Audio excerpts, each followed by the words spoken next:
ताज्या आणि सुपरफास्ट बातम्या पाहण्यासाठी स्वराज्य न्यूज मराठीला सबस्क्राईब करा आणि बेल बटन प्रेस करा।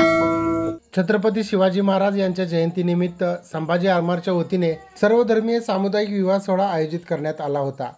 गवळी वस्ती आकाशवाणी केंद्र येथे हजारो जनसमुदायाच्या साक्षीने हिंदू धर्म पद्धतीने विधिवत पद्धतीने 7 जोडपी विवाहबद्ध झाले। छत्रपती शिवरायांच्या आरतीने विवाह सोहळ्याचा शुभारंभ झाला। 7 मार्च रोजी सायंकाळी गोरज मुहूर्तावर नयनरम्य वातावरणात हा आनंद सोहळा आयोजित करण्यात आला होता। संभाजी आरमारचे संस्थापक अध्यक्ष श्रीकांत डांगे व कार्याध्यक्ष शिवाजी वाघमोडे यांच्या मार्गदर्शनाखाली शहर प्रमुख सागर ढगे यांनी या दिमागदार सोहळ्याचे आयोजन केले होते।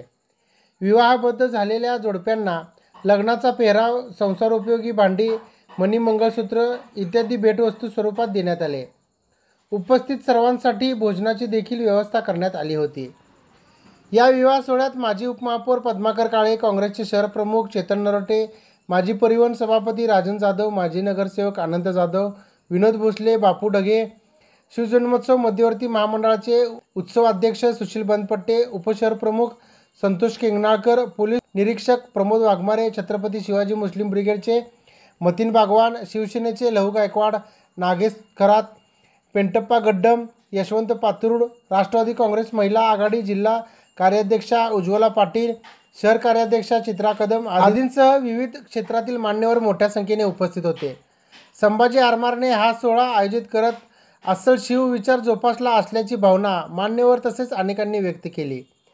शाही थाटात संपन्न झालेल्या या नेत्रदीपक सोहळ्याने वऱ्हाडी भारावून गेल्याचे दिसून आले। हा सोहळा यशस्वी करण्यासाठी सरचिटणीस गजानन जमदाडे, उपाध्यक्ष शशिकांत शिंदे, दक्षिण तालुका प्रमुख ज्ञानेश्वर डोंबाळे, जिल्हा संघटक अमित कदम, प्राध्यापक मल्लिकार्जुन पोद्दार, महेश घोडके, किरण ताकतोडे, पिंटू औरंगे, सचिन गायकवाड, अविनाश विटकर, गणेश निंबाळकर, उमा राजपूत, रेखा वनकडे, संध्या हिंबाळकर, वर्षा ढगे, अश्विनी गायकवाड आदींनी परिश्रम घेतले।